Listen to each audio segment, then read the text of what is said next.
All right, so today is day one of a 13-day series. We are going to start on 1 Corinthians 13. Now, you're probably saying, what? Okay, fine. What is 1 Corinthians 13 about? Well, in my Bible, it calls it the greatest gift. The greatest gift. Let's see if I can show you here.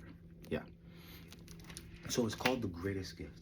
And so today we're going to talk about just verse 1 of 1 Corinthians 13. We may not even get to the whole verse. Let's see. So here's what it says. Though I speak with the tongues of men and of angels, but have not love, I have become a sounding brass or a clanging cymbal. All right. So this whole chapter is about love and how, as we as Christians, love is supposed to be our driving motivator, our primary characteristic, and the thing through which we do all of our actions, our thoughts, whatever. Paul is using this chapter to make clear that if we don't have love as Christians, it doesn't amount to anything. And so he makes that first statement clear, and he just goes through everything. That's what the whole chapter is kind of about. You'll see this kind of come up again and again.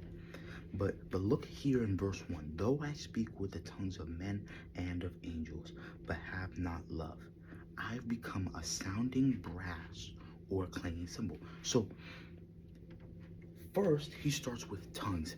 Tongues, languages, right? So he says, if I could speak the language of angels, if I could speak the language, every language, so I could communicate the gospel in various ways, but I don't have love, it's nothing. It's just like a clanging cymbal.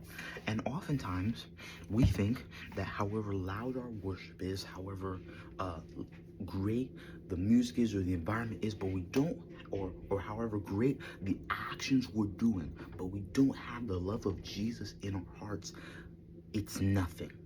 It's really nothing. And he'll go on to talk about, prophecies and knowledge and what the greatest gift is.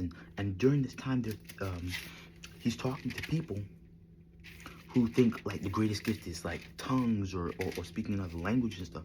And while those gifts are helpful, he'll go into that in chapter 14. For these purposes here, he's just establishing that if you don't have love, it's nothing. And so 1 Corinthians chapter 13, verse 1, if I speak with the tongues of men and of angels, but have not love, I become nothing. Love of Jesus, love for people, that's our driving force, that's our driving motivator as Christians. And this is what Paul is going to let us know is the greatest characteristic of things we should possess if we are followers of Christ.